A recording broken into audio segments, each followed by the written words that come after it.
I have owned my new electric taxi for just over a year now, and I love driving it.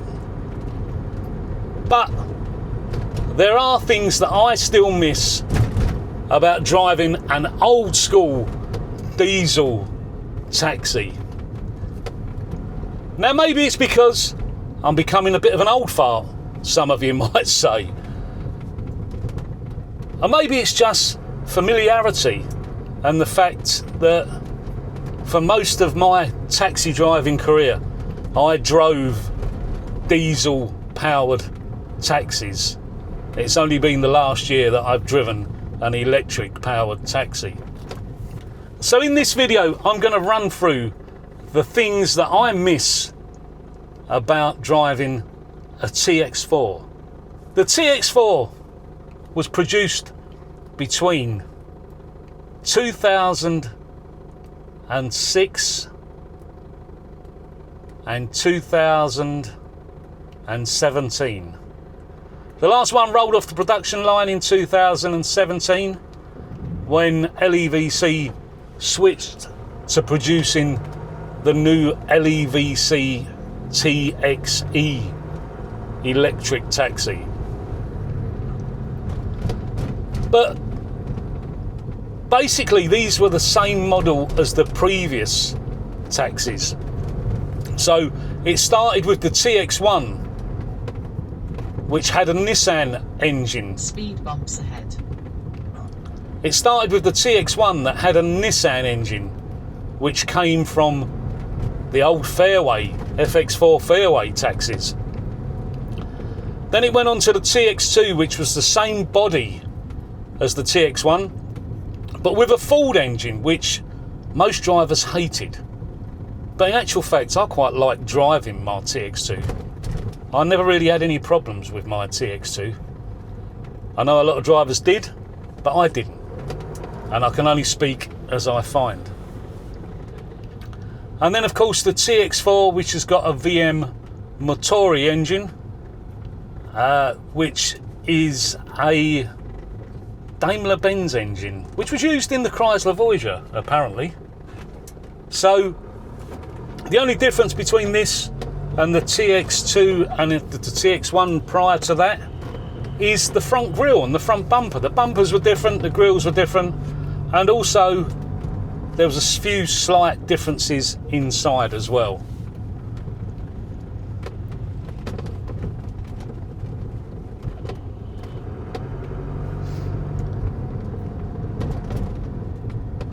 One of the first things that I miss, I've got a fly in here that's driving me mad. Get out. Go on, out you go. Don't want you in here. One of the main reasons I miss driving a diesel powered taxi is the familiarity. Everything's where I expect it to be, and you've got buttons and dials to turn for the heater rather than touching a touch screen, which I know is progress, but with the touch screen you've got to take your eyes off the road and look at it to adjust the temperature on the heater or to turn the fan up or down, whereas with this I can just reach down and turn the dials around. Also the fact that I can just throw this around. I'm so used to driving it. And the TXE isn't really a lot bigger than this, but this feels a lot smaller to drive.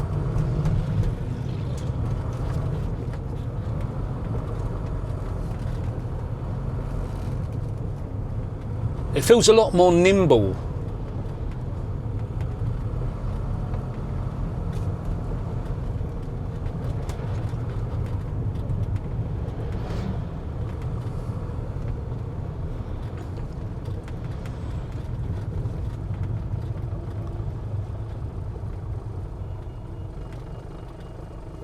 You can just sort of throw this around, if you know what I mean.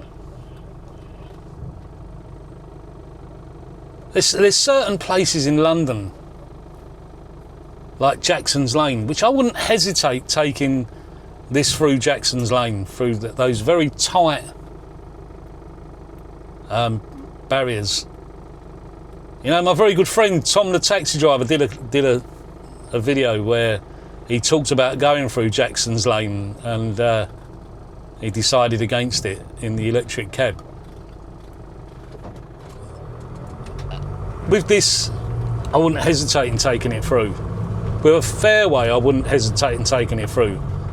The electric cab, I'd probably do the same as Tom and avoid it. Width restrictions. With this, you know, I slow down, but I don't come to a stop. Whereas with the electric, I do tend to slow down a lot more. And I am a lot more cautious going through width restrictions than I am with this.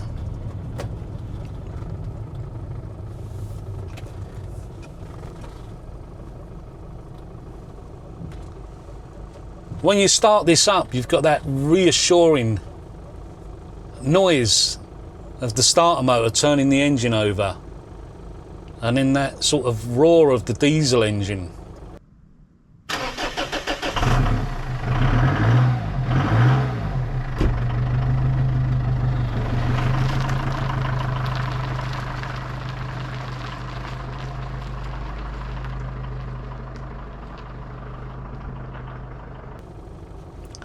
Which you don't get with an electric vehicle. Yeah, the electric taxi's got a lot more torque, but it's a lot more reassuring when you put your foot on the accelerator and you hear the engine sort of come to life and you pull away.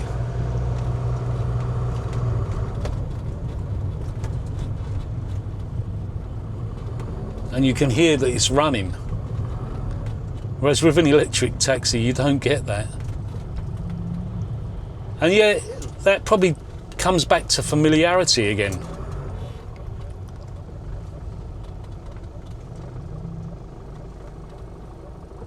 You know, by the same token, when you're sitting in traffic, it is nice in the electric taxi not to have the noise of the diesel engine. I know I'm sort of contradicting myself, but I'm just trying to explain why I miss it, and also, in contrast, the things that I don't miss about it. One of the other things that I miss about driving a diesel cab is the fact that I've always had a Recaro seat in my taxis, and I really miss the comfort and the support that a Recaro seat gives you. It just holds you in when you're going around the corners. I've never ever had any form of backache in a Recaro seat. I must admit though, this one's leather, and I would never have another leather seat in a taxi again, because especially in the summer, you do tend to sweat quite a lot in a leather seat. That said, it's much easier to keep clean, a leather seat. Leather seats in general are much easier to keep clean, and also I find them a lot harder wearing as well.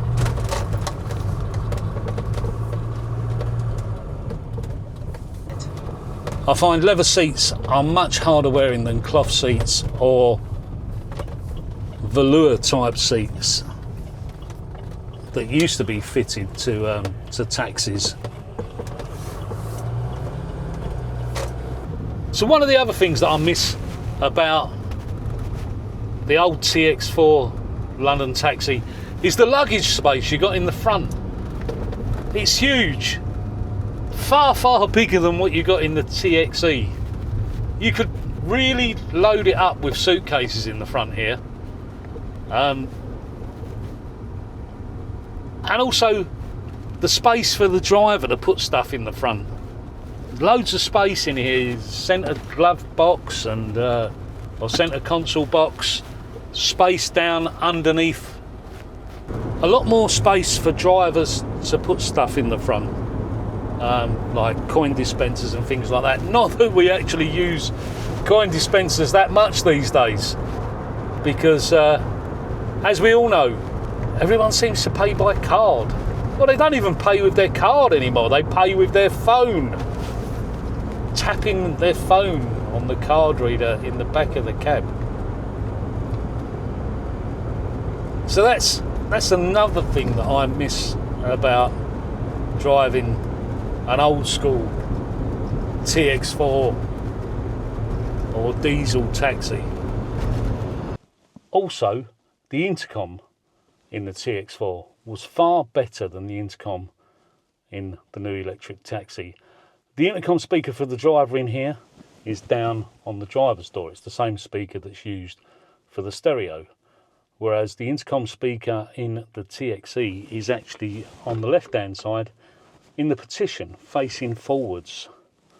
And it's actually, if you have the seat right back, it's actually in front of the driver's ear line. So you can't hear it. Especially when you're on the motorway, you can't hear a thing that the people are saying in the back. So I do prefer the intercoms in the older cabs.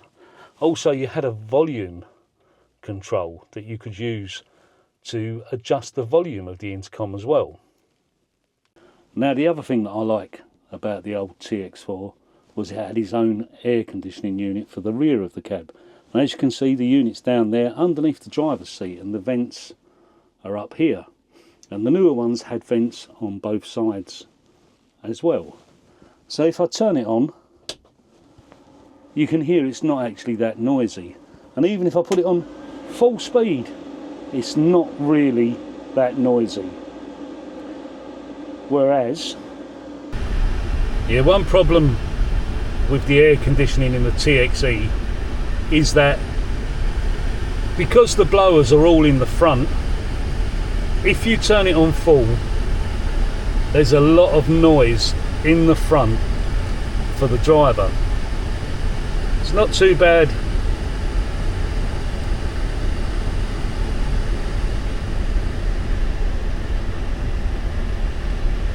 It's not too bad when you have it on low, but when you've got it on high in the back and the front, it becomes very, very noisy for the driver.